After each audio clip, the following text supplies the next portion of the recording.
நீ ஆர்ட்ஸ் தானடா படிச்ச, எப்படி ஐடில வேலை பார்க்குற? எந்த டிகிரினாலும் பரவாயில்லண்ணா. சென்னையில் இருக்க எஸ்எல்ஏ ஐடி ட்ரைனிங் இன்ஸ்டியூட் தான் நான் ட்ரைனிங் எடுத்தேன். மாதம் 30,000 சம்பாதிக்கிறேன். சூப்பர்டா. For IT training and placement, contact 88707 67784.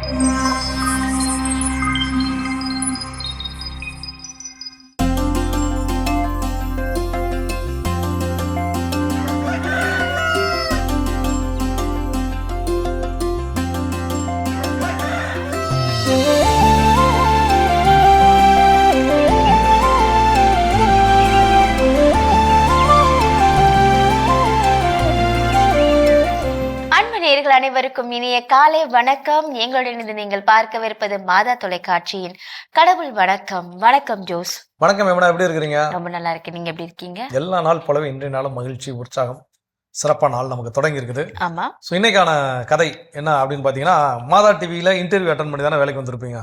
ஆமா. இது என்ன கேள்வி, எல்லாரும் அப்படி தானே வரோம் அப்படின்னு இல்லையா? ஸோ அதே மாதிரி ஒரு இன்டர்வியூ என்ன பண்ணுது நடக்குது. அந்த இன்டர்வியூக்கு ஒருத்தர் என்ன பண்ணுறாரு, வராரு. அப்போ வந்த உடனே அந்த செக்யூரிட்டி கிட்ட கேட்குறாரு, என்ன சார் இன்டர்வியூ எங்கே நடக்குது? 3வது மாடியில் நடக்குது, போங்க. லிஃப்ட் இருக்குதா இல்லையா? ஆமாம், லிஃப்ட் அந்த பக்கம் போய் இருக்குது, போங்க அப்படின்னு என்ன பண்ணுற மாதிரி எடுத்து தெரிஞ்சு பேசுகிற மாதிரி அந்த செக்யூரிட்டி என்ன பண்ணுறாரு, அனுப்பி விட்றாரு.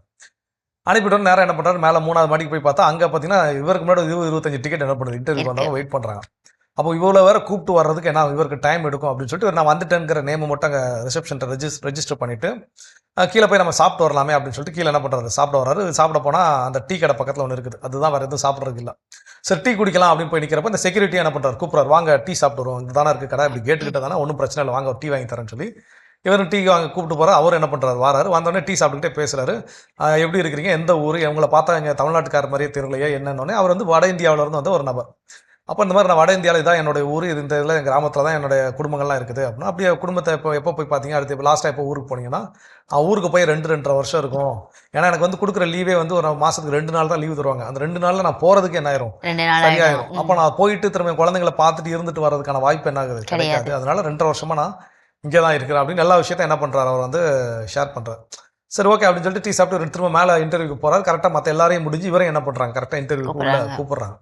கூப்பிட்டா இன்டர்வியூ பேனலில் இருக்கிறவங்களாம் பார்த்துட்டு, என்ன இன்டர்வியூ பார்த்து உங்களுக்கு பயமாக இருக்கா அப்படிங்க. எனக்குலாம் பயம்லாம் ஒன்றும் இல்லை சார், ஒன்றும் பிரச்சனை இல்லை, கேள்வி கேளுங்க.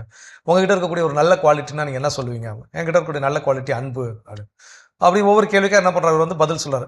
பதில் சொல்லிட்டு ஓகே உங்களுக்கு வந்து இங்கே வேலை கிடச்சிருச்சு, நீங்கள் வச்சுக்கோங்க. நீங்கள் வச்சுக்கிட்டீங்கன்னா நீங்கள் செய்ய வேண்டிய முதல் வேலை, நீங்கள் வந்த உடனே செய்யக்கூடிய முதல் வேலை என்ன அப்படின்னு கேட்குறாரு. இவர் உடனே சிரிச்சுக்கிட்டே சொல்கிறாரு, கீழே இருக்காருல செக்யூரிட்டி, அவருக்கு 1 மாதம் சம்பளத்தோட லீவ் கொடுத்து என்ன பண்ணுவேன், ஊருக்கு அனுப்பி வைப்பேன். ஏன்னா அவர் வந்து 2.5 வருஷம் ஆச்சு, அவரை பற்றி அவருடைய வழி வேதனை யாருக்குமே என்ன பண்ணல, புரியல. நான் செய்யக்கூடிய முதல் வேலை இதாத்தான் இருக்கணும் அப்படின்னு. இப்போ இன்டர்வியூ வைக்கிறவங்க அவங்க கம்பெனிக்கு இன்டர்வியூ வைக்கிறாங்க. அப்போ கம்பெனியை மேம்படுத்துவதற்கு ஏதாவது வழிவகைகள் சொன்னா தான் என்ன பண்ணுவாங்க, வேலை எடுப்பாங்க.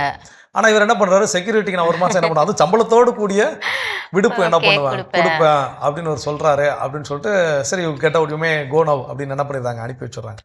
இவர் வீட்டுக்கு வரார். வீட்டில் கேட்குறாங்க, அவங்க அப்பா மட்டும் எனக்கு கண்டிப்பாக அந்த வேலை கிடைக்காதுன்னு சொல்றாரு. ஏன், நடந்த விஷயத்தை என்ன பண்ணுறாரு, நான் சொன்னேன் அதனால எனக்கு கிடைக்கிறது கஷ்டம் தான். அவங்க அப்பா சொல்ல, நீ பண்ணது கரெக்ட் தான், ஒன்றும் தப்பு இல்லடா, அப்படி வேலை கிடைச்சா கிடைக்காது, கிடைக்காட்டி போகுது அப்படின்னு அப்பா என்ன பண்ணிடுறாங்க, கடந்து போயிடுறாங்க. திடீர்னு ஒரு ஃபோன் வருது, அவருக்கு வேலை கிடைச்சிருச்சு. அப்போ எப்படி என்ன நீங்க செலக்ட் பண்ணீங்க? ஆமா, நீங்க வந்து அந்த நபருக்கு ஓய்வு கொடுத்து வேலைக்கு அனுப்புறப்போ ரிட்டர்ன் வந்து வேலையில ஜாயின் பண்றப்போ இன்னும் லாயலா என்ன பண்ணுவாரு இருப்பாரு, விசுவாசத்தோடு என்ன பண்ணுவாரு, வேலை செய்வாரு. அப்போ நாம் பிறருக்கு வந்து சம்பளம் கொடுக்குறோம் அப்படிங்கறக்காக அவங்களோட அடிமை நிலை வாங்கணுங்கிற தேவை கிடையாது. அவர்களுக்கான சுதந்திரத்தோடு அவர்களால் மரியாதையாக நடத்துகின்ற பொழுது அவர்களுக்கு அந்த நிறுவனத்தின் மீதான மதிப்பு மரியாதை என்ன பண்ணும், தானாகவே கிடைக்கும், உயரும். அப்போ அவங்க அந்த நிறுவனத்திற்காக அவங்களாகவே என்ன பண்ணுவாங்க, வேலை செய்ய தொடங்குவார்கள். கண்டிப்பா அந்த ஒரு நல்ல எண்ணம் இருந்தா தானே எல்லாமே நல்லதா நடக்கும் இல்லையா? சோ இந்த சிந்தனையோட இந்த நாளை தொடங்கலாம். இப்ப ஆளுதர்சனம் பார்க்கலாம்.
காலை தரிசனம் பார்த்தாச்சு. இன்றைய நல்ல சூப்பராக நம்ம ஸ்டார்ட் பண்ணிட்டோம்.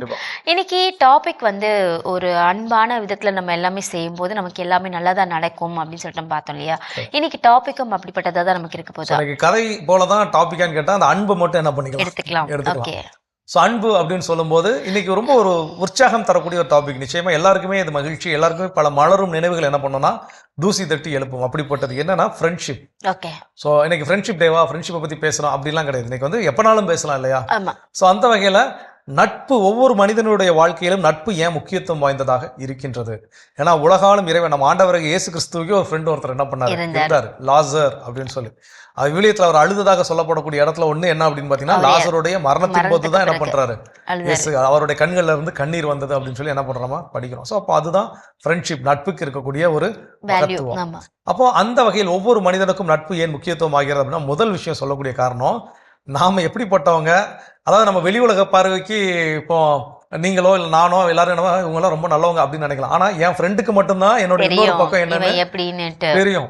நான் கோபம் வந்தா என்ன பேசுவேன் அப்படிங்கிறது என் ஃப்ரெண்டுக்கு தான் தெரியும். நான் கோபப்படுகின்ற பொழுது எப்படி செயல்படும் அப்படிங்கிறது ஃப்ரெண்ட்ஸுக்கு தான் என்ன பண்ணும் தெரியும். அப்போ நம்முடைய பிளைண்ட் ஸ்பாட்ஸ், நம்முடைய வாழ்க்கையில் யாரும் அறியாத அந்த பக்கங்கள், அந்த பக்கங்கள்ல நம்ம நல்லவனா கெட்டவனாங்கிறது நம்ம ஃப்ரெண்டுக்கு என்ன பண்ணும் தெரியும், நமக்கும் தெரியும் நம்ம நல்லவங்களா கெட்டவங்களான்னு சொல்லி. ஸோ அப்போ அந்த பிளைண்ட் ஸ்பாட்டை கண்டுபிடிச்சி இதனை செய்கிறது தப்பு, இதை திருத்திக்கோ அப்படின்னு யார் சொல்லுவான்னு பார்த்தீங்கன்னா நம்முடைய நண்பர்கள் தான் என்ன பண்ணுவாங்க, சொல்லுவாங்க. ஸோ அப்போ நட்பு ஏன் முக்கியம்? நம்முடைய பிளைண்ட் ஸ்பாட்டை கண்டுபிடிச்சி நம்முடைய தவறுகளை திருத்துவதற்கு நட்பு ரொம்ப ரொம்ப முக்கியம். சூப்பர். தொடர்ந்து பேசலாம். இப்ப அடுத்த பகுதியை பார்க்கலாம்.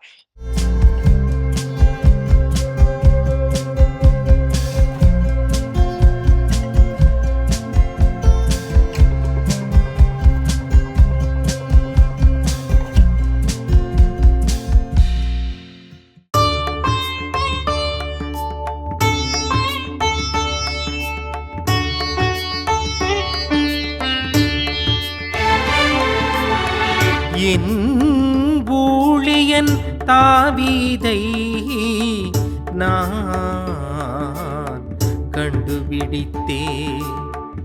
என் ஊழியன் தாவீதை நான் கண்டுபிடித்தேன். முற்காலத்தில்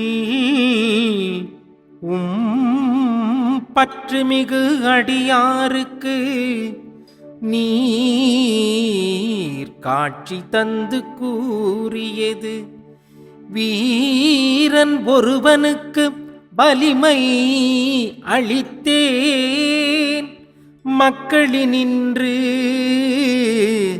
தேர்ந்தெடுக்கப்பட்டவனை உயர்த்தினேன், மக்களினின்று தேர்ந்தெடுக்கப்பட்டவனை உயர்த்தினேன்.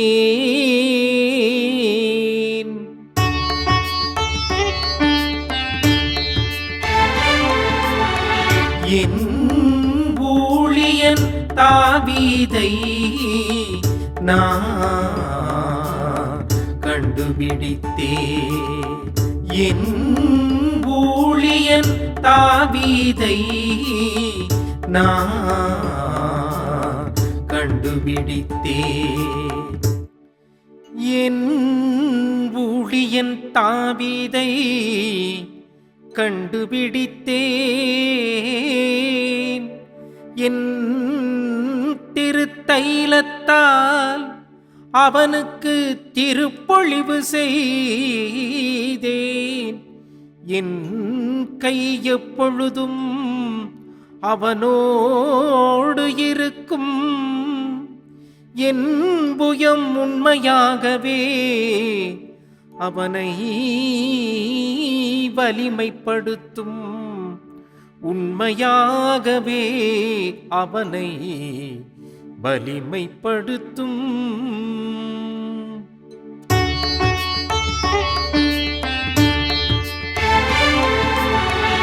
என் ஊழியன் தாவீதை நான் கண்டுபிடித்தேன். என் ஊழியன் தாவீதை நான் கண்டுபிடித்தேன். நீரே என் தந்தை என் இறைவன் என் மீட்பின் பாறை என்று அவன் என்னை அழைப்பான். நான் அவனை என் தலைப்பேறு ஆக்குவே, மண்ணகத்தில் மாபெரும் மன்னன் ஆக்குவேன். மண்ணகத்தில் மாபெரும் மன்னன் ஆக்குவேன்.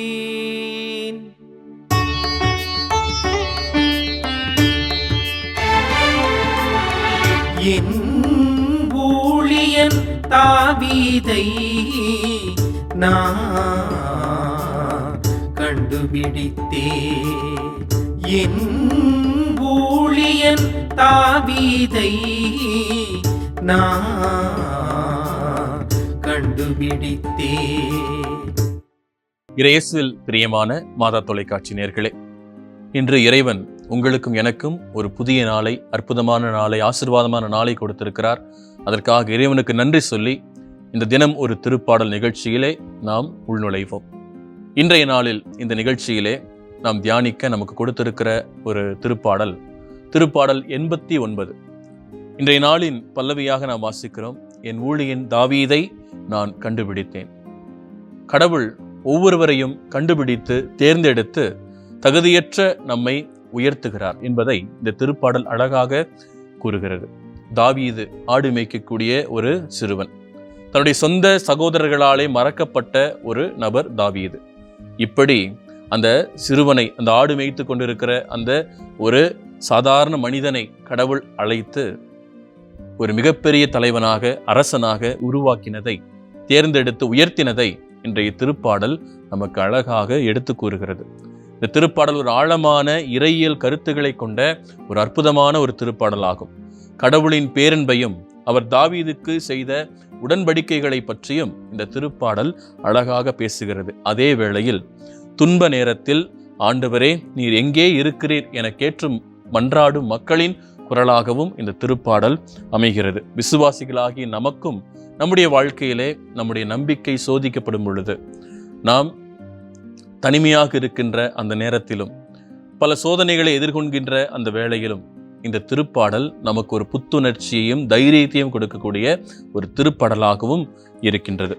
இந்த திருப்பாடலிலே நாம் தாவீதுக்கு கடவுள் கொடுத்த அந்த வாக்குறுதிகளை நாம் தியானிக்கிறோம். அதுவும் குறிப்பாக வசனம் 19 நாம் பார்க்கிறோம், முற்காலத்தில் பற்றுமிகு அடியாருக்கு நீர் காட்சி தந்து கூறியது, வீரன் ஒருவனுக்கு வலிமை அளித்தேன், மக்களினின்று தேர்ந்தெடுக்கப்பட்டவனை உயர்த்தினேன், உன் ஊழியன் தாவீதை கண்டுபிடித்தேன், என் திருத்தைலத்தால் அவனுக்கு திருப்பொழிவு செய்தேன் என்று எப்படி கடவுள் அந்த தாவீதை தேர்ந்தெடுத்து அவரை உயர்த்துகிறார், அவரை திருப்பொழிவு செய்தார் என்பதை அழகாக இந்த திருப்பாடல் நமக்கு எடுத்து கூறுகிறது.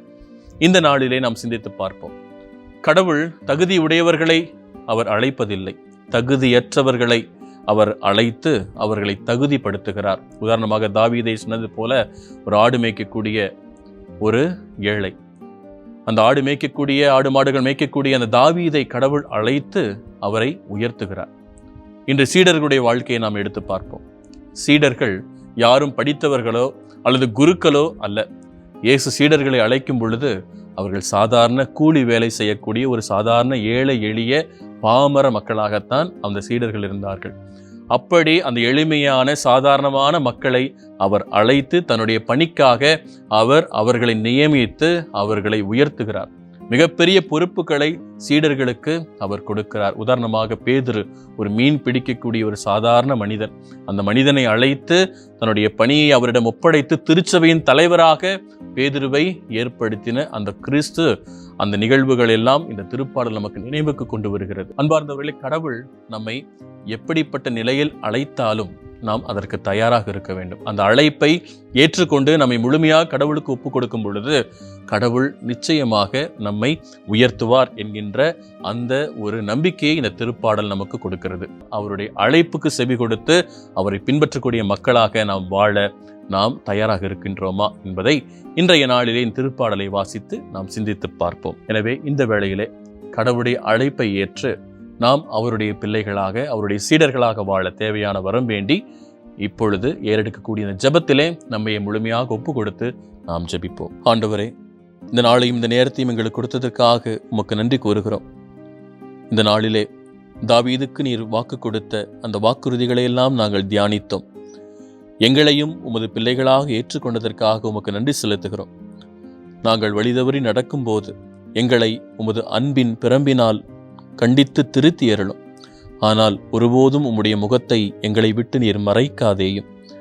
எங்களுடைய வாழ்வில் புயல்களை அடக்கும் வல்லவர் நீர் ஒருவரே. எங்களுடைய கேள்விகள், சந்தேகங்கள், பயங்கள், குழப்பங்கள் அனைத்தையும் உமது சிலுவையின் அடியில் வைத்து எங்களையே முழுவதுமாக உமக்கு ஒப்புக் கொடுக்கிறோம். எங்களுடைய சூழ்நிலைகள் எப்படி இருந்தாலும் நீரே எங்கள் தந்தை, எங்களுடைய கண்மலை என்று அறிக்கையிடும் அந்த உறுதியான விசுவாசத்தை எங்கள் ஒவ்வொருவருக்கும் தந்தருளும். துன்பத்தின் நடுவே உம்மை துதிக்கும் வரம் தாரும். எங்களுடைய கண்ணீரையெல்லாம் துடைத்தருளும். இந்த நாளில் நாங்கள் ஏறெடுக்கிற ஒவ்வொரு காரியங்களையும் நீரே ஆசீர்வதித்து எங்களை வெற்றியின் பாதையிலே நடத்தி செல்லும்படியாக எங்களை முழுவதுமாக ஒப்புக் கொடுத்து ஜெபிக்கிறோம். எங்கள் ஜெபம் கேளும் ஜீவனுள்ள நல்ல பிதாவே, ஆமென். அருமையான தினம் ஒரு திருப்பாடல் பகுதி பார்த்துட்டோம். இன்னைக்கான திருப்பாடலும் கேட்டாச்சு. அதோட நம்ம இன்னைக்கு பேசிட்டு இருக்கிறோம். ஒவ்வொரு மனிதருடைய வாழ்க்கையிலும் நட்பு முக்கியத்துவம் வாய்ந்தது.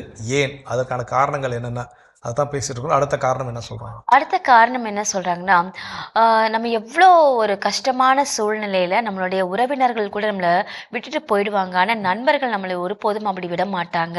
நம்மளுடைய எவ்வளோ கஷ்டமா இருந்தாலும், நம்மளுடைய சோகமான தருணங்களையும், நம்மளுடைய மனம் தளர்ந்து போகக்கூடிய தருணங்களையும் கூட நம்ம கூட தான் இருக்கிறவங்க யாருன்னு பார்த்தீங்கன்னா இந்த ஃப்ரெண்ட்ஸ் மட்டும்தான்.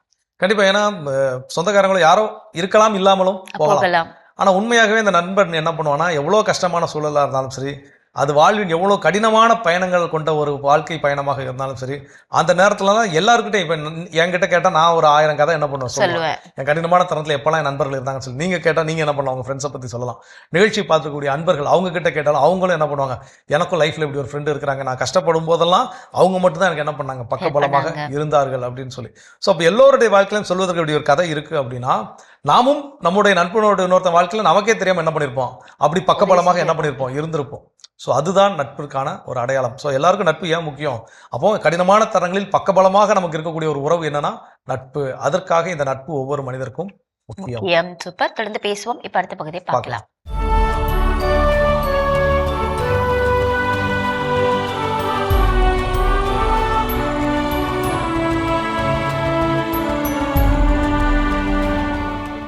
ஜனவரி 20. திருத்தந்தை புனித ஃபபியான்.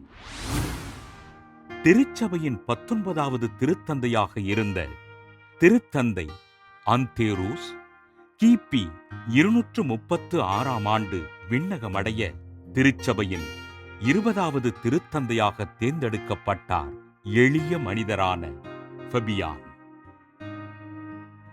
கிபி 236ஆம் ஆண்டு புதிய திருத்தந்தையினை தேர்ந்தெடுப்பதற்காக ரோமையில் மக்கள் கூடியிருக்க பொது நிலையினரான ஃபபியானும் ஆவலோடு காத்திருந்தார். புதிய திருத்தந்தையினை தேர்ந்தெடுப்பதற்காக மக்கள் அனைவரும் ஆண்டவரிடம் ஜெபித்துக் கொண்டிருக்க வெண்மை நிறத்திலான புறா ஒன்று பறந்து வந்து ஃபபியான் தலையின் மீது அமர்ந்தது. இதனை கண்ட மக்கள் அனைவரும் ஃபபியானை திருத்தந்தையாக தேர்ந்தெடுத்து இறைவனுக்கு நன்றி கூறினார்கள். கிபி 236ஆம் ஆண்டு ஜனவரி 10ஆம் நாள் திருத்தந்தையாக பொறுப்பேற்றுக் கொண்ட பொது நிலையினரான ஃபபியான் ரோமையினை 7 மறைமாவட்டங்களாக பிரித்து ஒவ்வொன்றிற்கும் ஒரு திருத்தொண்டராக நியமனம் செய்தார். திருச்சபையில் நிலவிய அனைத்து பிரச்சனைகளையும் சரி செய்து திருச்சபையினை ஒழுங்குபடுத்திய திருத்தந்தை ஃபபியான் திருத்தொண்டர்களின் வாயிலாக மறைசாட்சியாக மரித்தவர்கள் பற்றியும் அவர்களது பணிகள் பற்றியும் தகவல்களை சேகரித்தார். ரோமையில் இருந்த கலிஸ்டஸ் கல்லறையினை சீர்படுத்திய இவர் சார்டீனியாவில் அடக்கம் செய்யப்பட்டிருந்த திருத்தந்தை புனித போன்டியானூஸின் உடலை ரோமைக்கு எடுத்து வந்து கலிஸ்டஸ் கல்லறையில் அடக்கம் செய்தார். ரோமை பேரரசன் தீசியுஸ் கிறிஸ்தவர்களை கொடூரமாக துன்புறுத்தி படுகொலை செய்ய கிபி 250ஆம் ஆண்டு திருத்தந்தை ஃபபியான் பேரரசனால் படுகொலை செய்யப்பட்டு மறைசாட்சியாக விண்ணகமடைந்தார். கிபி 236ஆம் ஆண்டு ஜனவரி 10ஆம் நாள் முதல் 250ஆம் ஆண்டு ஜனவரி 20ஆம் நாள் வரை 14 ஆண்டுகள் 10 நாட்கள் திருச்சபையினை வழிநடத்தி ஆண்டவரின் பணிகளை துணிச்சலோடு செய்த திருத்தந்தை ஃபபியானை திரு அவை புனிதராக உயர்த்தியது. திருத்தந்தை புனித ஃபபியானின் திருவிழாவினை கொண்டாடுகின்ற நாம் வறட்சியால் உயிரிழந்த விவசாய பெருமக்களின் ஆன்மாக்களுக்காகவும் அவர்களின் குடும்பங்களுக்காகவும் ஆண்டவரிடம் ஜெபிப்போம். சிறப்பான இன்றைய புனிதர் பகுதி நம்ம பார்த்தாச்சு. நாம இன்னைக்கு பேசிட்டு இருக்கோம் ஒவ்வொரு மனிதர்களுக்கும் நமக்கு ஏன் நண்பர்கள் முக்கியம் அப்படின்னு பேசிட்டு இருக்கோம் இல்லையா. அடுத்ததா எதற்காக நண்பர்கள் நமக்கு முக்கியம், அடுத்ததான் என்ன காரணம் சொல்றாங்க அப்படின்னு பாத்தீங்கன்னா, the friends normalize our struggles. நம்மளுடைய போராட்டங்கள் எல்லாம் நம்ம நினைச்சிட்டு இருக்கோம் நமக்கு மட்டும்தான் அப்படின்னு சொல்லி ஃப்ரெண்டு கிட்ட உட்காந்து பேசும்போது தான் சொல்லலாம், மச்சான் அது உனக்கு மட்டும் இல்லை மச்சான், என் லைஃப்லையும் இருக்கு. நம்ம எல்லாருக்குமே ஒரு பழக்கம் உண்டு. என்ன அப்படின்னு பாத்தீங்கன்னா, வீட்டுல கரண்ட் போயிருச்சு அப்படின்னா எல்லாரும் என்ன பண்ணுவாங்க, ஈபியை தான் செக் பண்ணணும், கரண்ட் போயிருச்சா இல்லையா அப்படின்னு சொல்லி. ஆனா என்ன பண்ணுவோம், நம்மளாம் பக்கத்து வீட்டுல போய் கரண்ட் இருக்குதா இல்லையான்னு பார்த்துட்டு வா. என்ன பண்ணா இப்போ பக்கத்து வீட்டுல கரண்ட் இல்லைன்னா நமக்கு இல்லை, ஓகே அப்போ ஓகே வெல் அண்ட் பர்ஃபெக்ட், அவங்களுக்கும் இல்லை நமக்கும் இல்லை. பல நேரங்கள் நம்ம என்ன பண்றோம், இப்படிதான் நினைச்சிட்டோம். ஆனா அந்த பிரச்சனை அப்படின்னு வரும்போது மட்டும் என்னமோ நமக்கு மட்டும் தான் அந்த பிரச்சனை வருதுன்னு என்ன பண்றோம் நினைக்கிறோம். ஸோ நண்பர்களோட உட்காந்து உரையாடுகின்ற பொழுது, மச்சான் இப்பெல்லாம் ஒரு பிரச்சனையா இருக்கு மச்சான், இதெல்லாம் என்ன பண்ணும், டேய் உங்க வீட்டுல மட்டும் இல்லை மச்சான், எங்க வீட்லயும் இதான் பிரச்சனை. ஸோ அப்போ இது என்ன அப்படின்னா, நம்மை அந்த பிரச்சனையை சொல்லி பயங்காட்டுறது கிடையாது. இது ஒரு நார்மலான விஷயம், எல்லாரோட லைஃப்லையும் இருக்குது. நீ அதை பத்தி என்ன பண்ணாத, கவலைப்படாத, கடந்து வா, உன்னால முடியும் அப்படின்னு நம்பிக்கையூட்டும் வண்ணம் அந்த வார்த்தைகளை கொடுப்பதற்கும், பிரச்சனைகள் எல்லாம் ஒரு பிரச்சனையே இல்லப்பா, அதெல்லாம் ஒரு சவால், அந்த சவாலை எதிர்கொண்டு வருவதற்கான ஒரு ஆற்றலை கொடுப்பதும் யார் அப்படின்னு பாத்தீங்கன்னா நண்பர்கள் மட்டும்தான். சூப்பர், கற்றுக்கொள்வோம், தொடர்ந்து பேசுவோம். படுத்த பகுதியை பார்க்கலாம்.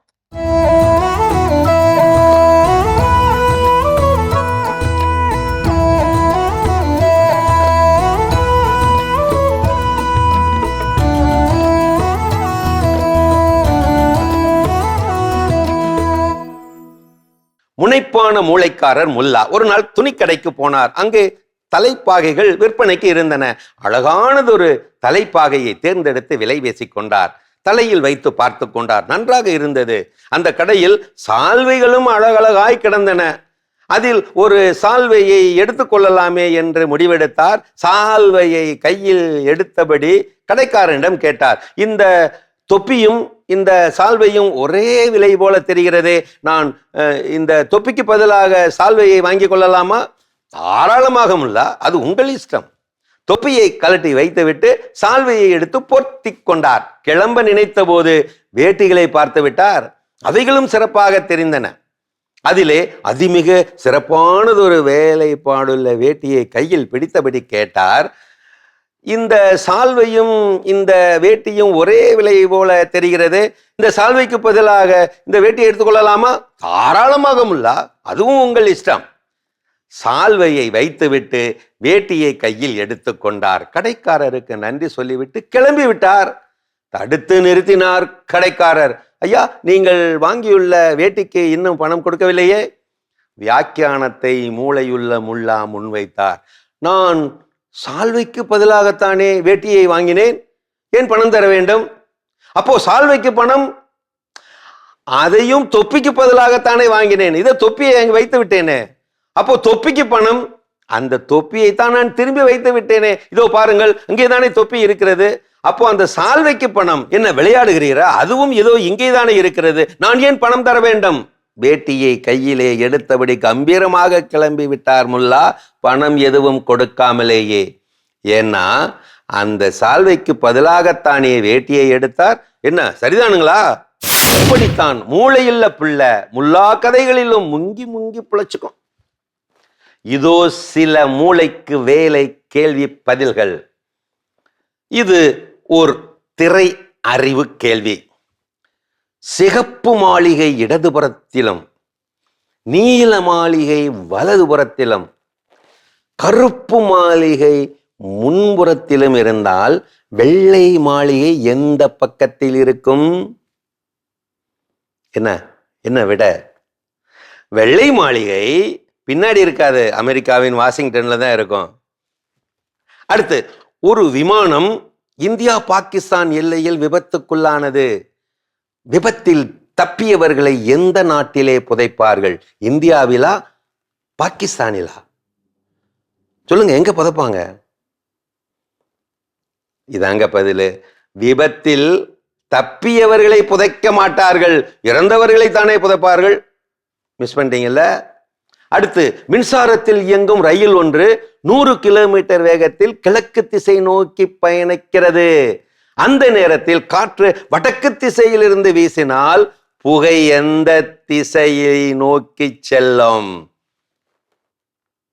என்ன, அதுவும் தெரியலையா? பதில் இதாங்க, அது மின்சார ரயில், புகை வராது. கடைசியா, ஒரு மாமரத்துல 9 மாம்பழங்கள் இருக்குது. அப்போது அங்கே 9 சிறுவர்கள் மரத்தடிக்கு வந்தார்கள். தலா ஒரு பழம் பறித்து கொள்ள 8 மாம்பழங்கள் மரத்தின் மீது அங்கேயே இருந்தன. அது எப்படி? எப்படி? இங்க பாருங்க, தலா என்பது ஒரு சிறுவனின் பெயர். அந்த தலா மட்டுமே பழத்தை பறித்தான். அதுபோக மீதி 8 பழங்கள் மரத்தில் தானே இருக்கும். எப்படி? மூளைக்கு வேலை, காலங்காத்தால அடிக்க வராதிங்க. அருமையான கதைகள் 1000 பகுதி பார்த்துட்டோம். இன்னைக்கான கதையும் சிந்தனையும் கேட்டாச்சு. அதோட பேசிட்டு இருக்கிறோம், ஒவ்வொரு மனிதனுக்கும் வாழ்வில் ஏன் நட்பு, நண்பர்கள் முக்கியம் அப்படின்னு சொல்லி. அதுக்கு அடுத்த என்ன காரணம் சொல்றாங்க? அடுத்ததா என்ன காரணம் பார்க்கணும், நம்ம எப்பெல்லாம் வந்து சோர்ந்து ஒரு தவறான முடிவில் அடுப்போம் பார்த்தியா, சே என்னடா வாழ்க்கை, என்னடா நான் இப்படி பண்ணிட்டேன் அப்படின்னு சொல்லிட்டு நம்ம யோசிக்கும் பொழுது நமக்கு வந்து பக்கத்துல இருந்து நமக்கு ஒரு சோல்மேட்டா இருக்கிறது யாருன்னு பார்த்தீங்கன்னா நண்பர்களாக தான் இருப்பாங்க. ஸோ இந்த டைம்ல நமக்கு என்ன ஆறுதலான வார்த்தைகள் பேசணும், எப்படி நம்மளை வழி நடத்தணும், எப்படி நம்மளை கைட் பண்ணணும் அப்படின்ற எல்லாத்தையும் நமக்கு வந்து சொல்லி தர்றது யாருன்னா நண்பர்கள் மட்டும்தான். கண்டிப்பா இந்த நண்பர்கள் தவறான டெசிஷன்ஸ், சின்ன விஷயத்துல இருந்து பெரிய பெரிய விஷயம் வரைக்கும் நம்ம தப்பான ஒரு டெசிஷன் எடுக்க போற, டே உன் டெசிஷன் சரியில்லை, இது கரெக்ட் கிடையாது, இதுல போனா மாட்டிக்குவோம் அப்படின்னு என்ன பண்ணுவோம் சொல்லுவாங்க. சில நேரங்கள் அவங்க சொன்னதுக்கு மீறி நம்ம என்ன பண்ணுவோம், போய் அதை எடுத்து செய்வோம், மாட்டிக்குவோம். மாட்டினதுக்கு அப்புறம் நான் தான் அப்பவே சொன்னேன், இதை நீ கேட்டியா அப்படின்னு விட்டுட்டுலாம் என்ன பண்ண மாட்டாங்க, போக மாட்டாங்க. திரும்ப அந்த இடத்துல அதை சரி செய்வதற்கான வழி என்ன அப்படிங்கிறது. சில நேரங்களில் நண்பர்கள்ட்ட பைக் வாங்கிட்டு போவோம், போறப்ப சொல்லலாம், போறப்ப மச்சான் பெட்ரோல் போட்டு பேர் கம்மியா இருக்கு, நம்ம என்ன பண்ணுவோம், வேணுங்கனே இவங்களுக்கு நம்ம பெட்ரோல் போடணும்னு சொல்லி என்ன பண்ண மாட்டோம், நமக்கு தெரியும் ஏன் சொன்னாங்க, போன் பண்ணி மச்சான் அப்படின்னா பெட்ரோல் நிக்கா இரு, நான் வந்துட்டு இருக்கிறேன், உன்னை பத்தி எனக்கு தெரியும் அப்படின்னு என்ன பண்ணுவாங்க, வாங்கி தரக்கூடிய நண்பர்கள் இருக்கதான் செய்யறாங்க. ஸோ அப்போ நம்முடைய தவறான முடிவுகள், சின்ன சின்ன விஷயங்கள் முதல் வாழ்வின் முக்கியமான கட்டங்கள் வரை ஏதோ ஒரு தப்பான டிசிஷன் எடுக்க போறோம்னா அதை தடுத்து நிறுத்தி சரியான வழி காட்டக்கூடிய முதல் கை யாரா இருக்குன்னு பாத்தீங்கன்னா நண்பர்கள் தான். கண்டிப்பா தொடர்ந்து பேசலாம். இப்ப அடுத்த பகுதியை பார்க்கலாம்.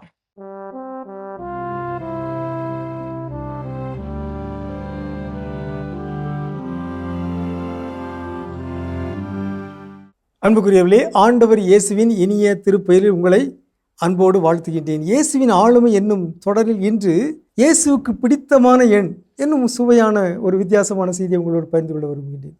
எல்லாருக்குமே எண்கள் பிடிக்கும். எண்களை நாம் அதிகமாக பயன்படுத்த வேண்டும். காரணம், எண்கள் வாழ்வின் கண்கள். எண்கள் நம்முடைய பணிகளை நன்றாக செய்து முடிப்பதற்கு உதவுகின்றன. ஆங்கிலத்தில் மெஷரபிலிட்டி என்று சொல்கிறோம்.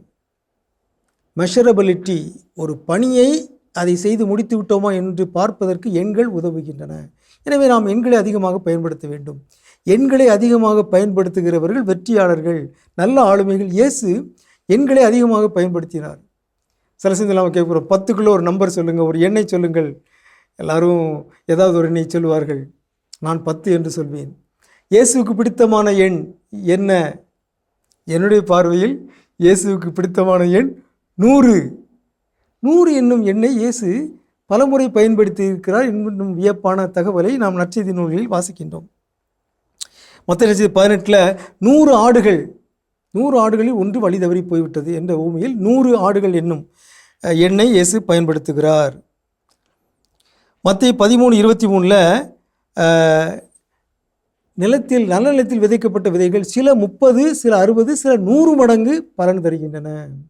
100 மடங்கு பலன் தருகின்றன என்று 100 என்ற எண்ணை பயன்படுத்தினார். ஊமைகளில் இயேசு 100 என்ற எண்ணை அதிகமாக பயன்படுத்தினார். அது மட்டுமல்ல, 100 மடங்கு கைமாறு பெறுவீர்கள் என்று தன்னுடைய சீடர்களிடம் சொன்னார். மத்தேயு நற்செய்தி 19 29 பேதுரு இயேசுட்ட கேட்குறாரு, நாங்கள் எல்லாத்தையும் விட்டுட்டு உண்மை பின்பற்றுகிறோமே, எங்களுக்கு என்ன கிடைக்கும்? மத்தேயு 19:29 இயேசு சொல்கிறாரு, என் பெயரின் பொருட்டு வீடுகளையோ சகோதரர்களையோ சகோதரிகளையோ தந்தையோ தாயோ பிள்ளைகளையோ நிலைமைகளையோ விட்டுவிட்ட எவரும் 100 மடங்காக பெறுவர். 100 மடங்கு கைமாறு பெறுவீர்கள் என்று இயேசு கூறுகிறார். ஆகவே இயேசு அதிகமாக பயன்படுத்திய ஒரு எண் 100. நீங்கள் விவிலியத்தின் நற்செய்திகளை புரட்டி பாருங்கள். இன்னும் பல இடங்களில் இயேசு இந்த 100 என்ற எண்ணை பயன்படுத்துகிறார். 100 என்பது ஒரு நிறைவான எண் அல்லவா? நம்மளுக்கு சொல்லுவோம் 100க்கு 100 அப்படின்னு சொல்லுவோம்ல, %. கிரிக்கெட்டில் 100 அடித்தால் அது ஒரு வெற்றி எண். கணிதத்தில் அல்லது தேர்வுகளில் 100 மதிப்பெண்கள் பெற்றால் அது ஒரு வெற்றி எண். எனவே 100 என்பது ஒரு வெற்றி எண். அந்த எண்ணை இயேசு அதிகமாக பயன்படுத்தியிருக்கிறார். இயேசுக்கு பிடித்தமான ஒரு எண் 100. தன்னுடைய சீடர்களிடம் அவர் கூறினார், எனக்காக நீங்கள் எதையெல்லாம் இழக்கிறீர்களோ அதை 100 மடங்கு பெறுவீர்கள் என்று இயேசு கூறினார். இதுவே இயேசுவுக்கு பிடித்தமான எண், 100க்கு 100. நாமும் நம்முடைய வாழ்வில் நல்ல நிலத்தில் விழுந்த விதைகள் 100 மடங்கு பலன் தந்தது போல நாம் 100 மடங்கு பலன் தருவோமாக. இயேசுவுக்காக அனைத்தையும் இழந்து 100 மடங்கு நாம் பெற்றுக்கொள்வோமாக. உங்களுக்கு அமைதி உரித்தாக. சிறப்பான இயேசுவின் ஆளுமை பகுதி நம்ம பார்த்தாச்சு. நாம இன்னைக்கு பேசிட்டு இருக்கோம் நண்பர்கள் ஒவ்வொருவருக்கும் ஏன் முக்கியம் நம்ம பேசிட்டு இருக்கலையா. அடுத்ததா என்னதுக்காக நமக்கு முக்கியம்? அடுத்ததான் எனக்கு இதை சொல்லும் போது ஸ்கூல் லைஃப்ல நடந்த ஒரு இன்சிடென்ட் என்ன பண்ணா, அப்போ ஸ்கூல்ல வந்து இந்த சுவிட்ச் போர்டு ஆக்சுவலாக என்ன பண்ணா, யாரும் ட்ரை பண்ணிலாம் பார்க்காதீங்க. கைவிட்டுட்டீங்களா? அந்த டிஸ்க்ளைமர் வேணா போட்டுருணும், don't try this at home or school அப்படின்னு. நீங்க மட்டும் இல்ல, இந்த மாதிரி ஒரு நிறைய அந்த பீஸ் கேரியர் இருக்கு இல்லையா, அந்த பீஸ் கேரியரை உருவிட்டு அதுக்குள்ள ஒரு ₹1 காயினை வச்சுட்டு ஒரு ஃப்ரெண்ட் என்ன பண்ணா, டெஸ்க்ல உட்காந்துட்டு இப்படி ₹1 காயினை உள்ள வச்சான். மச்சான் என்னை தொட மச்சான் அப்படின்னு தொட்டவனுக்கு ஷாக் அடிக்குது. ஆனா அவன் கீழே நிக்கிறான். அப்போ மச்சான் அப்ப நமக்கு பாடம் நடத்துற உண்மைதான் மச்சான், மரக்கட்டை என்ன பண்ணாது, கரண்ட் வந்து கடத்தாது மச்சான். ஏன்னா கிரவுண்டோட இல்ல, நின்றுட்டு இருந்த பையன் கிரவுண்டோட நிக்கிறான், இவன் காசை எடுத்துட்டான் உடனே டக்குன்னு. இந்த மாதிரி என்ன அப்படின்னா, சில விஷயங்கள் அனுபவத்தின் வாயிலாக கற்றுக் கொடுப்பது யாரா இருக்கும்னு பாத்தீங்கன்னா நண்பர்களாக தான் இருக்கும். சில நேரங்கள் நண்பர்கள் எனக்கு பைக் ஓட்ட சொல்லி கொடுத்தது என்னுடைய ஃப்ரெண்ட் அத்தை பையன் தான். அப்போ அது அவருக்கு சைக்கிள் ஓட்ட நான் என்ன பண்ணேன்னா சொல்லி கொடுத்தேன். அப்போ அவன் எனக்கு ஃபர்ஸ்ட் டைம் பைக் ஓட்ட சொல்லித்தரான். சைக்கிள் ஓட்டல் நம்ம அவனை என்னெல்லாம் டார்ச்சர் பண்ணோமோ, என்னெல்லாம் உங்களுக்கு அதே டார்ச்சர் கிடைச்சிருக்கேன். அதே மாதிரி நம்ம என்னெல்லாம் சொல்லி, அடப்பா இவ்வளவு நாளா அதை மனசுலதான் வச்சிருந்தியாடா.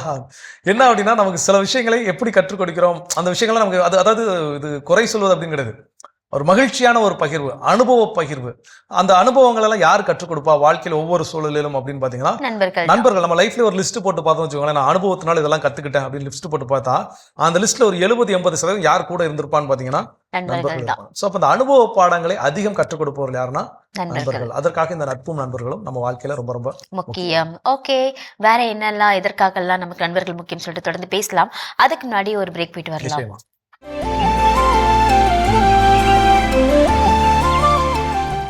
நிகழ்ச்சிக்குள் உங்களை மீண்டும் அன்புடன் வரவேற்கின்றோம். நீங்கள் பார்த்து கொண்டிருப்பது மாதா தொலைக்காட்சியின் கடவுள் வணக்கம். ஸோ இன்னைக்கு நிகழ்ச்சியில் ரொம்ப சிறப்பாக பேசிட்டு இருக்கிறோம் நட்பை குறித்து.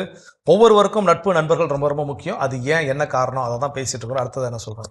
அடுத்தது எதற்காக நமக்கு நண்பர்கள் முக்கியம்னா, நம்மளுடைய எமோஷனல்ல வந்து அவங்க நம்ம கூட இருக்கிறது ரொம்ப ஒரு சப்போர்ட்டிவா நமக்கு இருக்கும். எப்பெல்லாம் நம்ம வந்து துவண்டு போயிருக்கோமோ அப்பெல்லாம் நம்மளை வந்து நண்பர்கள் வந்து நம்மளுடைய அரவணைப்பு ரொம்பவே முக்கியமா இருக்கும். கண்டிப்பா, அதாவது ஒரு தைரியம் நமக்கு கொடுப்பாங்க. இந்த தைரியம் அப்படின்னு சொல்லும்போது, நாங்கள் 10ஆம் கிளாஸ் படிச்சுட்டு இருக்கும்போது எங்கள் ஊரில் வந்து ஒரு பாலம் கட்டிட்டு இருந்தாங்க, ரயில்வே ட்ராக் மேலே ஒரு பாலம் கட்டிட்டு. அப்போ அந்த பாலத்துக்கு கீழ் வழியா நடந்து செல்வதற்கான பாதை அப்போ கொடுக்கப்பட்டு இருந்துச்சு. ஏன்னா அது பாலம் கம்ப்ளீட் ஆனால் தான் இங்கிட்டு போக முடியும். அப்போ ஒரு தற்காலிக பாதை. அப்போ அங்கே வேலை பார்க்குறவங்க எங்கள் ஸ்கூல்ல இருந்து போகக்கூடிய அந்த பொம்பளை பிள்ளைங்களை கிண்டல் பண்ணுறாங்க அப்படின்னு சொல்லி எங்கள் ஹெச்எம் என்ன பண்ணாருன்னா, டேய் அந்த ஸ்டடி முடிஞ்சு 6-7 மணிக்கு போகிறாங்க, அந்த இருட்டுற நேரத்தில் அந்த பசங்க ஏதாவது சும்மா வம்புழுக்கிற மாதிரி பண்ணுறாங்க, நீங்கள் பின்னாடி ஒரு பாதுகாப்புக்கு என்ன பண்ணுங்க போங்கன்னு சொல்லி அனுப்பி வச்சார். அப்போ நானும் என் ஃப்ரெண்டு டென்சிங், ஸ்ரீனிவாசன், பாலஜெயராம், அப்புறம் சிவா 5 பேரும் என்ன பண்ணுறோம் போகிறோம். போனால் அதே மாதிரி அந்த பசங்க என்ன பண்ணாங்க, கிண்டல் பேசுறாங்க. அப்போ நான் போய் என்னங்க போகிறவங்க படிக்க போகிறாங்க, ஏங்க அவங்களெல்லாம் கிண்டல் பண்ணுங்க அப்படின்னு நான் என்ன பண்ணிட்டு இருக்கேன், போய் பேசிட்டு இருக்கிறேன் அந்த பசங்க கிட்ட. சண்டை போடல. என் ஃப்ரெண்டு சீனிவாசன் டப்புன்னு என்ன பண்ணிட்டான், அடிச்சு போட்டான். அடிச்சோன்னு என்ன மச்சான் அடிச்சுட்டா, நீ இருக்கலாம் மச்சான். ஸோ என்ன அப்படின்னா, இந்த எமோஷனல் சப்போர்ட் நம்ம நண்பர்கள் இருக்கிறாங்க. நம்ம சாதாரணமாக ஒரு இடத்துக்கு ஒரு திரைப்படத்துக்கோ இல்லை வெளியே எங்கேயோ ஒரு இடத்துக்கு போகிறதுக்கும் நண்பர்களோட போகிறதுக்குமே வித்தியாசம் ரொம்ப அதிகமாக இருக்கும். எதை பற்றியும் நம்ம கவலைப்பட மாட்டோம், பயங்கர தைரியமாக இருக்கும். அந்த எமோஷனல் சப்போர்ட் அது யாரால் கொடுக்க முடியும்? நண்பர்களால் கொடுக்க முடியும். சூப்பர், தொடர்ந்து பேசலாம். இப்போ அடுத்த பகுதியை பார்க்கலாம்.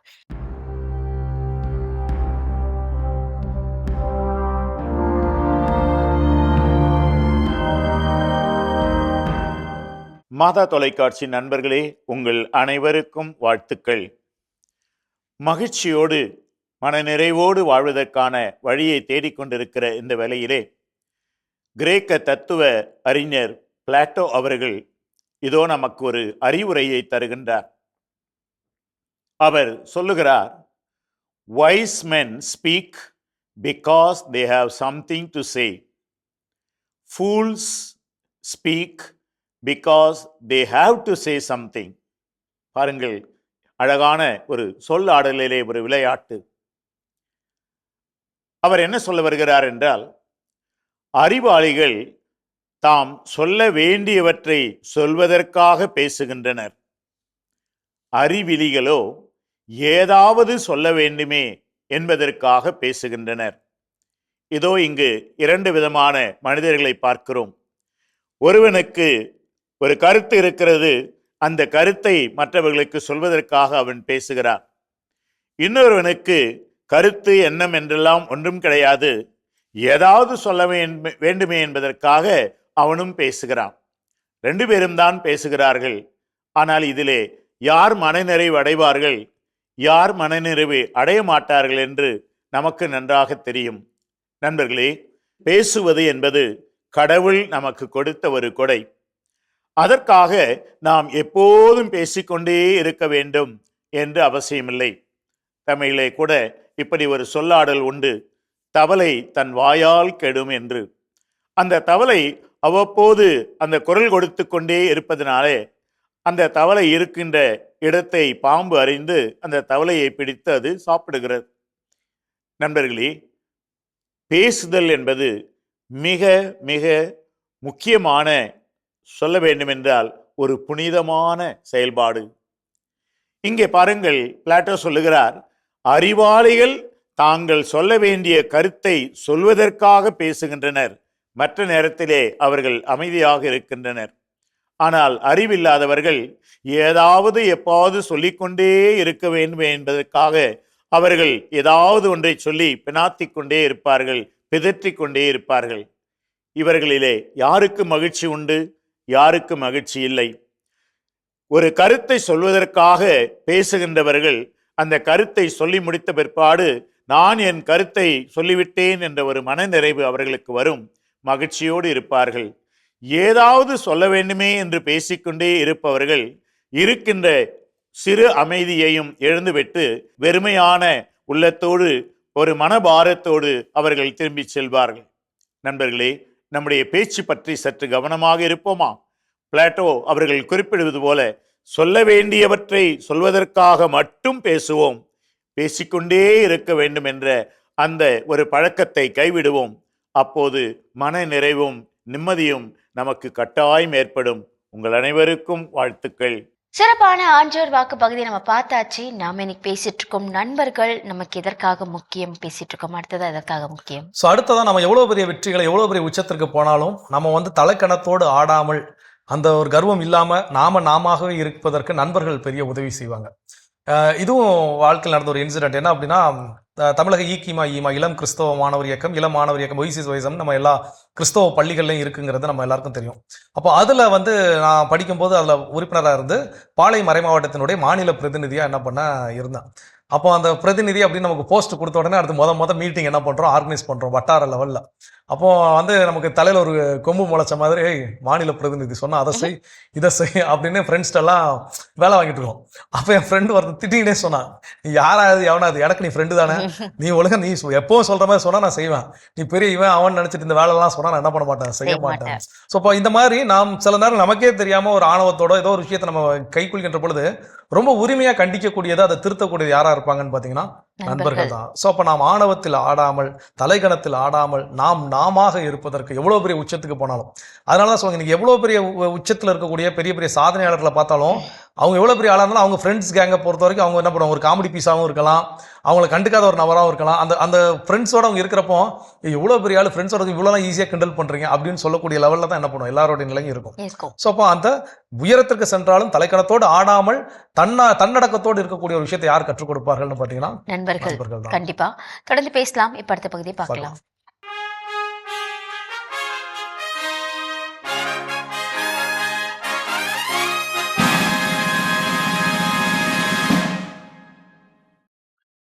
மாதா தொலைக்காட்சி நேயர்கள் அன்பர்கள் அனைவருக்கும் வணக்கம்.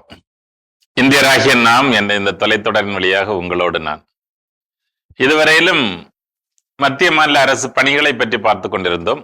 இப்போது அந்த பணிகளுக்கான ஆட்களை தேர்வு செய்வது எப்படி என்பதை பற்றி நாம் பார்க்க இருக்கிறோம். அதை பற்றி பிரிவு 315 மிக தெளிவாக சொல்லுகிறது. மத்திய அரசு பணிகளுக்காக ஒரு தேர்வாணையமும் மாநிலங்களில் மாநில அரசு பணிகளுக்கான ஒரு தேர்வாணையம் இருக்க வேண்டும் என்று அரசியலமைப்பு சட்டம் சொல்லுகிறது. கண்டிப்பாக இருக்க வேண்டும் என்று சொல்லுகிறது. அதான் அதுல முக்கியம். அதை அங்க சொல்ல யூபிஎஸ்சி, இப்ப நம்முடைய மாநிலத்துக்கு அது டிஎன்பிஎஸ்சி என்று சொல்லும், தமிழ்நாடு பப்ளிக் சர்வீஸ் கமிஷன். அது யூனியன் பப்ளிக் சர்வீஸ் கமிஷன். இதுதான் நாம் அகில இந்திய பணிகளுக்காக யூபிஎஸ்சி, மாநில அளவில் பணிகளுக்கான டிஎன்பிஎஸ்சி, இது ரெண்டும் இருப்பதை நாம் அறிவோம். இது அரசியலமைப்பு சட்டத்தாலே உருவாக்கப்பட்டிருக்கிறது. எவ்வளவு ஆய்ந்து எழுதியிருக்கிறார்கள் என்று பாருங்கள்.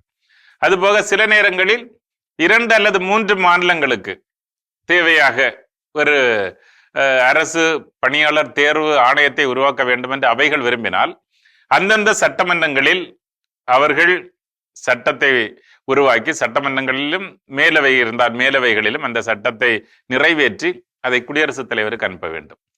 அதை குடியரசுத் தலைவருடைய பார்வைக்கு அனுப்புகிற பொழுது அது பாராளுமன்றத்தில் சட்டமாக ஏற்றுக்கொள்ளப்பட்டால் அந்த மாநிலங்களுக்கான ஒரு பணியாளர் தேர்வாணையத்தை உருவாக்க முடியும் என்பதை அரசியலமைப்பு சட்டம் தெளிவாக சொல்லி வைத்திருக்கிறது. அப்படி இப்ப நமக்கு இல்லை, ஆனால் அதை உருவாக்குவதற்கான வழிவகைகள் இருக்கின்றன. ஆனால் மத்திய மாநில அரசுகளுக்கு இந்த உரிமையை கொடுத்திருக்கிறது. இன்று நாம் பார்க்கிற பொழுது இந்த தேர்வாணையங்கள் தான் தேர்வை நடத்தி, அது பல கட்ட தேர்வு உங்களுக்கு தெரியும், அதை நாம் அறிந்திருப்பது போல பல கட்ட தேர்வு, எழுத்து தேர்வு, வாய்மொழி தேர்வு என்றெல்லாம், நேர்முக தேர்வு, இவையெல்லாம் எதற்காக? இந்த நாட்டினுடைய நலனை பாதுகாப்பதற்காக இவர்கள் தகுதியுடையவர்களாக இருக்கிறார்களா என்பதை பரிசோதித்து தருவதற்காக. இதற்காகத்தான் இந்த தேர்வாணையங்கள் செயல்படுகின்றன. ஆனா இதுவும் நம்ம நாட்டில் விதிவிலக்கு இல்லாமல் இது ஊழல் மலிந்து கிடக்கிற ஒரு இடமாக இன்னைக்கு மாறிக்கொண்டிருக்கிறது. உங்களுக்கே தெரியும், சமீபத்தில் பல்வேறு தேர்வுகளுக்கான கேள்வித்தாள்கள் வெளியாகி அதனால் பெரும்பாலான இந்த ஒரு கொஞ்சம் போஸ்ட் தான் இருக்கும். 100 போஸ்டிங் இருக்குன்னு வச்சுங்க, 13 லட்சம் 15 லட்சம் பேர் எக்ஸாம் எழுதுறாங்க. இந்த 13 லட்சம் 15 லட்சம் பேருடைய கனவுகள் அங்கே சிதறடிக்கப்படுகின்றன. இந்த கேள்வித்தாள் லீக் ஆகி அது வெளியாகி அதனால ஒரு சிலர் பயன்பெறுகிற ஒரு சூழலை, அதை விற்கிறதுல கோடிக்கணக்கான ரூபாய் பரிமாற்றம், இவையெல்லாம் நிகழுகிற ஒரு இடமாக இந்த தேர்வாணையங்கள் மாறிக்கொண்டிருப்பதுதான் இன்றைக்கு ஒரு வெட்கக்கேடான ஒரு செயலாக இருக்கிறது. இந்த எத்தனையோ இளையோரினுடைய கனவை சிதைக்கக்கூடியதாக, இளையோருடைய எதிர்காலத்தை நாசமாக்கக்கூடியதாக இருக்கிறது என்பதை உணர்ந்து செயல்படாத அரசுகளாக இருப்பதுதான் இந்த நாட்டினுடைய ஒரு சாபக்கேடு. இவர்கள் எல்லோரும் எவ்வளவு நாட்கள் தங்களை தயாரித்து தங்களை வருத்தி ஒரு தேர்வு எழுத வருகிற பொழுது அன்றைக்கு அது கேன்சல் பண்ணப்படுது அல்லது அது தள்ளி வைக்கப்படுகிறது. அவர்களுடைய எதிர்பார்ப்புகள் சிதறடிக்கப்படுகின்றன. ஏன்னா கேள்வித்தாள் லீக் ஆகுது, இல்லைன்னா கேள்வித்தாள் அது வெளியாகி அதனால் பயன்பெறுகிற அந்த கொஞ்சம் பேருக்கு தான் அதுக்கு வாய்ப்பு கிடைக்கும். மற்ற எல்லாருடைய கனவுகளும் வீணாகி போகின்றன. இப்படிப்பட்ட சூழல் எல்லாம் இதில் மலிந்து கிடக்கிறது.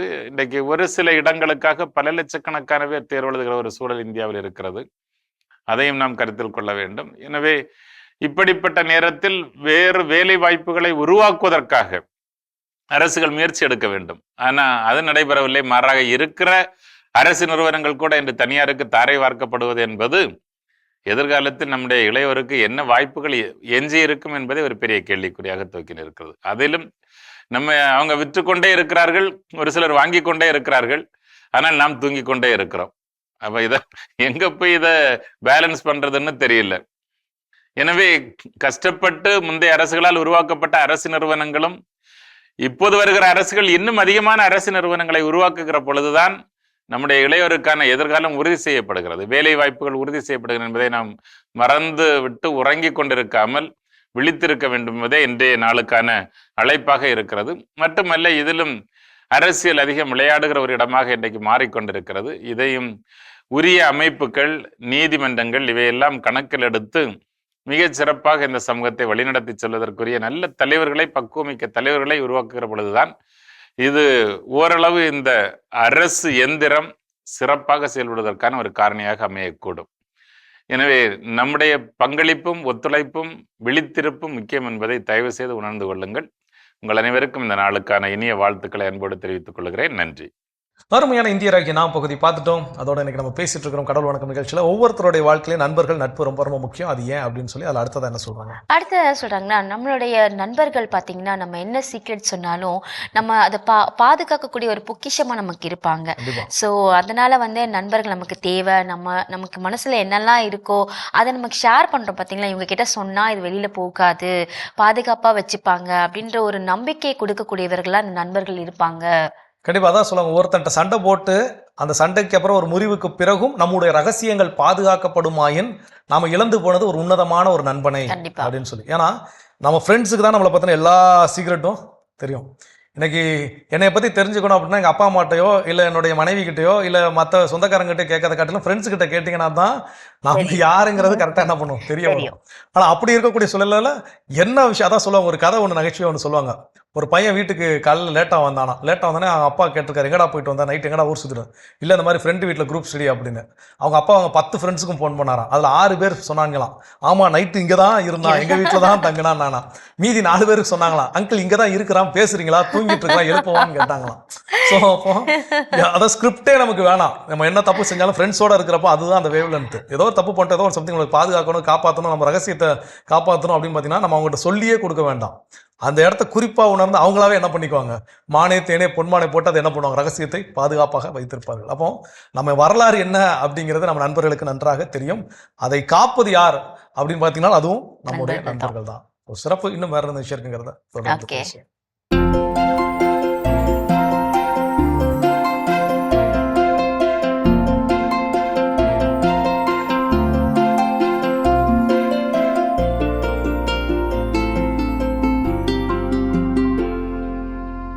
அனைவருக்கும் வணக்கம். இன்றைய பதிவில் நம்ம பார்க்க போகிற முக்கியமான விஷயம் என்னென்னா போரான் சத்து பற்றி. இந்த போரான் அப்படிங்கிற வார்த்தையை நீங்கள் மனசில் வச்சுக்கோங்க. எனக்கு என்னுடைய தேங்காய், நம்ம படம் வரையும்னா எப்படி படம் வரைவோம், இப்படி உருண்டையாக படம் வரைஞ்சி மேலே ஒரு 2 கோடு போடுவோம், அந்த உருண்டை வடிவம். மாம்பழம் எப்படி போடுவோம், அப்படி அழகாக போடுவோம். வாழைப்பழம் எப்படி போடுவோம், அப்படி உருண்டையாக இருக்கமா. இந்த மாதிரி வடிவங்கள் கிடைக்கணும்னா அதுக்கு காரணமே இந்த போரான் தான். இந்த போரான்கிறத புரிஞ்சுக்கணும்னா இது ஒரு கட்டமைப்புக்கான ஒரு முக்கியமான சத்து. பலூன் எடுத்து ஊதுனோடனே பலூன் அப்படி குண்டாக வருது பார்த்தீங்களா, அந்த குண்டாக வரணும்னா மேலே இருக்கக்கூடிய அந்த சுவர் இருக்கு இல்லைங்களா, அந்த சுவர் இலகி கொடுக்கணும். இலகி கொடுத்து அப்படி பெருசாக்கணும் அப்படின்னு சொன்னால் அந்த வேலையை செய்கிறது தான் போரான். அது நெல்லில் ஆரம்பிச்சு எல்லா பயிர்களுக்கும். இப்போ நெல்லுக்கெல்லாம் நம்ம என்ன சொல்கிறோம், போரானை 25வது நாள், 50வது நாள், 75வது நாள் அப்படி கொடுங்க. உளுந்து, பச்சைப்பயிறு, தட்டைப்பயிறு எப்படி சொல்கிறோம், 25வது நாள், 45வது நாள், 65வது நாள் அப்படி கொடுங்க. 3 தடவை தெளிங்க.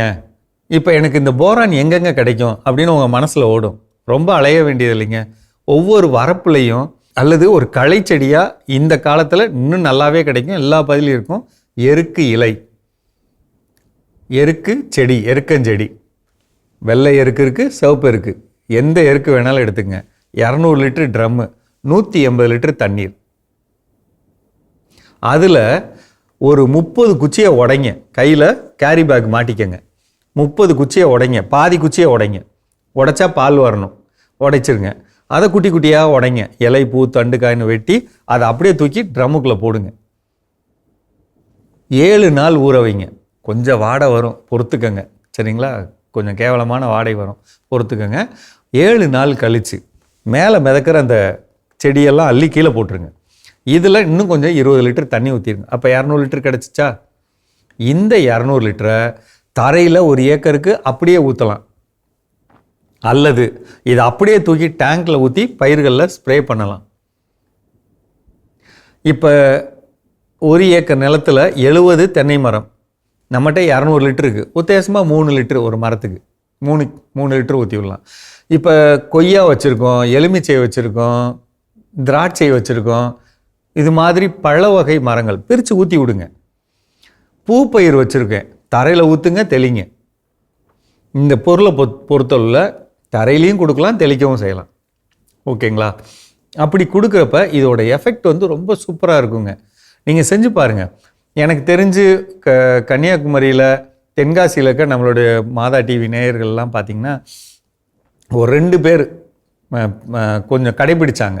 கடைபிடிச்சதுக்கப்புறம் அவங்களுடைய செய்தி என்ன அப்படின்னா, என்னுடைய தேங்காய் சைஸு மொத்த மட்டையோட அதோட சைஸ் வந்து 650 கிராம் இருந்துச்சு, இப்போ 1.25 கிலோ இருக்குது. மட்டை எடுத்துட்டு காய் மட்டும் 450 கிராம் வரும், இப்போ வந்து 900லேருந்து 1 கிலோ 100 கிராம் வரல வருது. என்னுடைய பருப்போட திடம் கூடிருச்சு, கத்திரிக்காயோட வடிவம் கூடிருச்சுன்னு நிலக்கோட்டையில் சொன்னாங்க. நான் என்னுடைய பதிவு என்ன அப்படின்னா, இந்த பொருளுக்குள்ளே என்ன இருக்குது, அந்த பாலில் என்ன இருக்குன்னா போரான் சத்து இருக்குது, மெக்னீசியம் சத்து இருக்குது. இந்த 2 சத்தும் ரொம்ப முக்கியம். இப்போ கரும்பெல்லாம் நேராக நிற்கிது, அதனுடைய சர்க்கரை தன்மை அதிகம், நல்ல ரேட்டுக்கு போகுது, நிலைய கிளைப்பு வரணும் அப்படின்னா இந்த போரான் சத்து முக்கியம். எருக்கு இலை கரைசல் இதை மட்டும் மனசில் வச்சுக்கோங்க. எந்த பயிராக இருந்தாலும் எல்லா காலத்துலேயும் இதை பயன்படுத்தலாம். ஒருவேளை இந்த எருக்கு கிடைக்கல அப்படின்னு சொன்னால் போராக்ஸ்னு ஒரு பவுடர் வெளியில் விற்கும், அது ஒரு ஏக்கருக்கு 2 கிலோ போடலாம். அல்லது சோலு பார் அப்படிங்கிற போரான் பவுடர் விற்கும், 100 லிட்டருக்கு 300 கிராம் கலந்து தெளிக்கலாம். இந்த 3ல் ஏதாவது ஒன்று செய்யுங்க. மீண்டும் சந்திப்போம். சிறப்பான உழவும் உயரும் பகுதி நம்ம பார்த்தாச்சு. நாம இன்னைக்கு பேசிட்டு இருக்கோம் நண்பர்கள் எதற்காக நமக்கு முக்கியம் பேசிட்டு இருக்கோம். அடுத்ததா என்ன காரணத்துக்காக நண்பர்கள் நமக்கு முக்கியமா இருக்காங்க? ஸோ அடுத்ததா என்ன ஒரு விஷயத்துக்கு ரொம்ப ரொம்ப முக்கியம் அப்படின்னு பார்த்தீங்கன்னா, இன்னைக்கு நம்ம ஏதாவது ஒரு பிரச்சனையில் இருக்கிறோம் அப்படின்னா, நம்ம அப்பா அம்மாட்டையோ யார்ட்டையோ மனைவிக்கிட்டையோ கணவர்கிட்டயோ எனக்கு கொஞ்ச நேரம் தனியாக விடுங்க, நான் ஆட்டோமேட்டிக்காக சரியாயிரும் அப்படின்னு சொன்னோன்னா அவங்க என்ன பண்ணுவாங்க, நமக்கான அந்த லோன்லினஸ் அந்த ஃப்ரீடத்தை என்ன பண்ணுவாங்க, அவங்க கொடுப்பாங்க. நம்மளை தனியாக உட்காந்து அதை ரீகால் பண்ணுறதுக்கோ, சிந்திக்கிறதுக்கோ, இல்லை உட்காந்து அழுகிறதுக்கோ, இல்லை ஏதோ ஒன்று சம்திங் பண்ணி நம்மளை நம்ம ரெக்கவர் பண்ணிக்கிறதுக்கு அவங்க என்ன பண்ணுவாங்க, ஹெல்ப்ஃபுல்லாக இருப்பாங்க. அதே விஷயத்தை நீங்கள் ஃப்ரெண்டு கிட்ட சொல்லி பாருங்களேன்.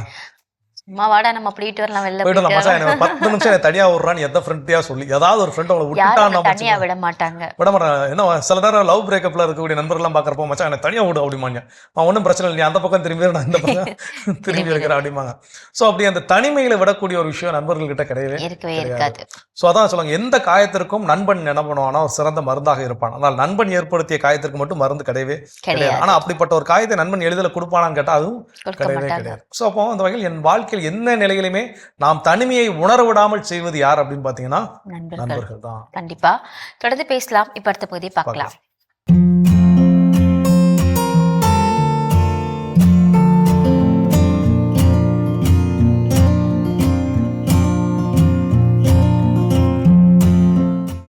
அன்பான மாதா தொலைக்காட்சி நேயர்களுக்கு வணக்கம். இன்றைய காலகட்டத்தில் பெண்களுக்கே உரிய பிரச்சனைகள் அப்படின்னு பார்த்தோன்னா, உடல் பருமன் ஒரு பிரச்சனை, பருவத்துக்கு வராதது ஒரு பிரச்சனை, பருவத்துக்கு வந்ததுலேருந்து சிலருக்கு தொடர்ச்சியாக பிரச்சனை, வெரி ரேரு யாரோ சில பெண்கள் பருவத்துக்கே வர்றதில்ல. அதற்கு காரணம் அவங்களுக்கு சினைப்பைகள் இல்லாமல் இருக்கலாம், அல்லது கர்ப்பப்பை சின்னதாக இருக்கலாம், அல்லது சில பெண்களுக்கு 2 கர்ப்பப்பை சின்னதாக 2 கர்ப்பப்பை உள்ள பெண்களும் இருக்காங்க. இதுக்கு அடுத்த மாதிரி பார்த்தோன்னு சொன்னால், ஜென்ரலா இன்னைக்கு ஹார்மோனல் இம்பேலன்ஸ், தைராய்டு, பிசிஓடி, சினைப்பையில் நீர்க்கட்டிகள், கர்ப்பப்பையில் ஃபைப்ராய்டு கட்டி, எண்டோமெட்ரியம் திக்னஸ் ஓவரா இருக்கிறது, இந்த மாதிரி ஏகப்பட்ட உபாதைகள். அடுத்தது பெண்களுக்கு உடல் சூடுனால வெள்ளைப்படுதல், அதிக இரத்தப்போக்கு, இர்ரெகுலர் பீரியட்ஸ், ஓவர் ப்ளீடு, இந்த மாதிரி பிரச்சனைகள், குழந்தையின்மை, இதெல்லாம் பெண்களுக்குள்ள பிரச்சனைகள். இதில் நம்ம இன்னைக்கு பிசிஓடி, சினைப்பையில் நீர்க்கட்டி, அதுக்கு தான் இன்னைக்கு பார்க்க போகிறோம். அதாவது சினைப்பையில் முட்டைகள் உற்பத்தி ஆகுது, அது சைஸ் பெருசாகாம வெடிக்காம குட்டி குட்டியாக ஃபார்ம் ஆகி உட்காந்துரும். அதெல்லாம் சேர்ந்து தான் நீர்க்கட்டியாக உருவாகுது. ஜென்ரலாக நம்ம இர்ரெகுலர் பீரியட்னா ஸ்கேன் பண்ணுவோம், பார்த்தா சினைப்பையில் நீர்க்கட்டிகள் பைலேட்ரல் எப்படி வேணால் இருக்கலாம். அதாவது left side, right side, both சைடும் நீர்க்கட்டிகள் இருக்கலாம், அல்லது ஏதாவது ஒரு சைடும் கட்டிகள் இருக்கலாம். அது வேரியஸ் சைஸ்லையும் இருக்கும். இதில் என்னென்ன பிரச்சனைகள் அப்படின்னு பார்த்தோம்னா, நீர்க்கட்டினால நமக்கு இர்ரெகுலர் பீரியட் இருக்கும். பீரியடே வராது. இல்லை டேப்லெட் கொடுத்து அதை தூண்ட செய்து வர வைக்கணும். டேப்லெட் எடுத்தா வரும், திருப்பி டேப்லெட் நிறுத்திட்டா வராது. அடுத்த மாதம் ரெகுலராக வரும்னு பார்த்தா வராது.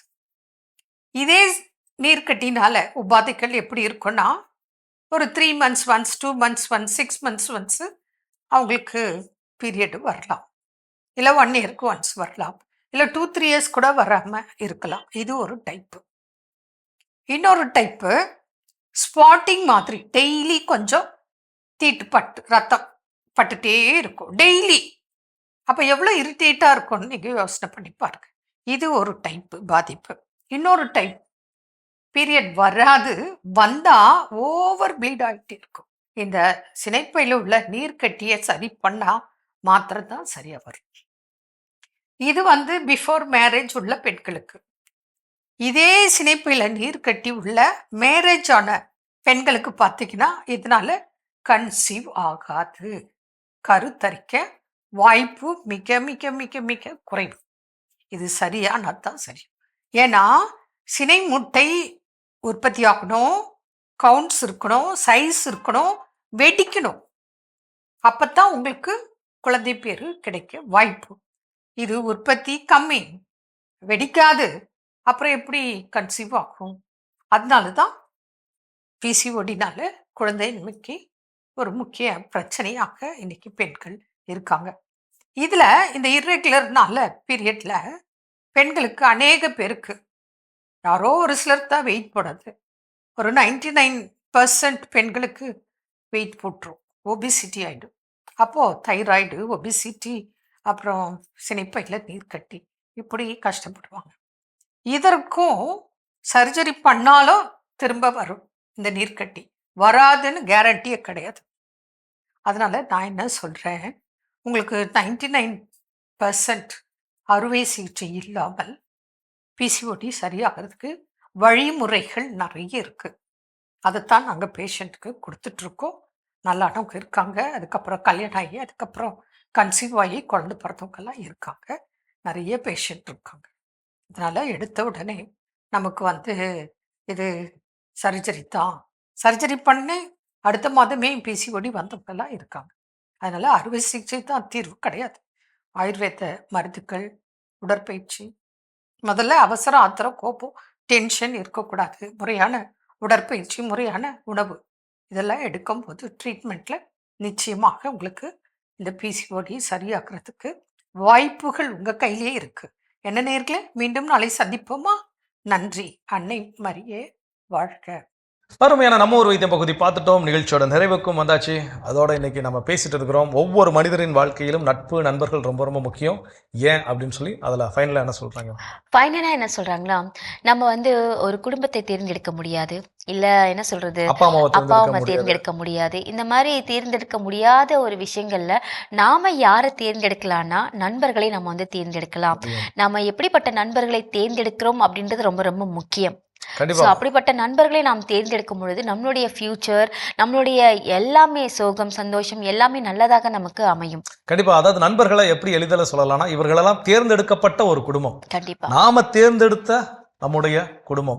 நீங்கள் சொன்ன மாதிரி அப்பா அம்மாவை தேர்ந்தெடுக்க முடியாது, நம்முடைய பிள்ளைகளை நம்மளால் தேர்ந்தெடுக்க முடியாது. ஆனால் என்னுடைய நண்பர்களை என்னால் தேர்ந்து செய்ய முடியும். என்னுடைய நண்பர்களால் உருவாக்கக்கூடிய குடும்பத்தை என்னால் நம்முடைய உருவாக்க முடியும். அந்த ஒரு மன மகிழ்ச்சி. அதாவது வீடுகளில் பார்த்தீங்கன்னா ஃபங்க்ஷனுக்கெல்லாம் இன்னைக்கு தான் இந்த ஈவென்ட் மேனேஜ்மெண்ட் அது நிறைய மாறி போயிடுச்சு. நான் சின்ன பிள்ளையில இருக்கையில என்னுடைய எல்லா ஃபங்க்ஷனும் பார்த்தீங்கன்னா வீட்டில் நடக்கக்கூடிய ஃபங்க்ஷனுக்கு அவன்கிட்ட போயிலாம் மச்சான் அப்படி ஃபங்க்ஷன் இருக்குலாம் சொல்ல வேண்டாம், பேசும்போதே அவன் தெரிஞ்சுக்குவான். இன்னைக்கு நான் லீவுடா, ஏன் லீவு, இந்த மாதிரி வீட்டில் ஃபங்க்ஷன் அன்னைக்கு பார்த்தா அன்னைக்கு அவனு என்ன பண்ணிருப்பான், லீவ் போட்டிருப்பான். எங்க கிடப்பான், நம்ம வீட்டில் கிடப்பான். முந்தின நாள் நைட்ல இருந்தால் அந்த ஃபங்க்ஷனுக்கு ஆளா எல்லா வேலையும் முடிஞ்சு கடைசி ஆளா தான் என்ன பண்ணுவோம் போவான். நாமளும் அது போல மற்ற இப்போ சில நிறைய ஃப்ரெண்ட்ஸோட அக்கா கல்யாணத்துக்கு, தங்கச்சி கல்யாணத்துக்குலாம் போறப்ப பார்த்தீங்கன்னா அங்கே வேற செய்யக்கூடிய முக்காசி பசங்க யாரா இருப்பாங்க பார்த்தா அவனோட ஃப்ரெண்ட்ஸ் சர்க்கிளாக தான் இருப்பாங்க. ஸோ அப்படி அந்த ஒரு குடும்பமாக ஒரு குடும்ப உணர்வை கொடுப்பது யாருன்னா நண்பர்கள் தான். ஸோ இன்னைக்கு நட்பை குறித்து நிறைய விஷயங்கள் நம்ம என்ன பண்ணிருக்கோம், பேசியிருக்கோம். இதெல்லாம் புதுசாப்பா அப்படின்னு கேட்டால் அதுவும் புதுசு கிடையாது, எல்லாமே தெரிஞ்சதுதான். ஆனா இன்னைக்கு உள்ள சூழலில் நான் நட்பை உருவாக்கி கொள்வதற்கு என்ன பண்றோம், தயக்கம் காட்டுகிறோம். அது இல்லாமல் நண்பர்களையும் நட்பையும் உருவாக்கி கொள்ள வேண்டும் அப்படிங்கிற ஒரு அழைப்பு இன்னைக்கு நம்ம கொடுக்கப்பட்டிருக்கிறது. இந்த மகிழ்ச்சியோடு இன்னைக்கு யார் யார் திருமண நாள், பிறந்த நாள் கொண்டாடுறாங்க பார்க்கலாம்.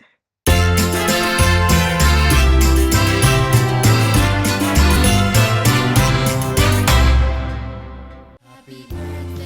ஜென்ஷின் இன்று தனது பிறந்த நாளினை கொண்டாடுகிறார். இவரை வாழ்த்துபவர்கள் அப்பா, அம்மா, அண்ணன், பாட்டிகள், தாத்தாக்கள், மாமா, மாமி, குடும்பத்தினர், உறவினர்கள் மற்றும் நண்பர்கள்.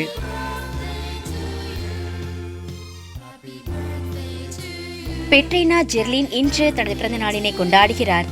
இவரை வாழ்த்துபவர்கள் அப்பா, அம்மா, பால், ஆரோக்கியம், ஜான்சி, குடும்பத்தினர், உறவினர்கள் மற்றும் நண்பர்கள். சிறப்பான விழாக்கோளம் பகுதி நம்ம பார்த்தாச்சு. இன்றைக்கு திருமண நாள், பிறந்த நாள் கொண்டாடின எல்லாருக்கும் வாழ்த்துக்களை தெரிவித்துக் கொண்டு அவங்களுக்கான இறையாசிரம் காத்துட்டு இருக்கு, அதையும் பார்க்கலாம்.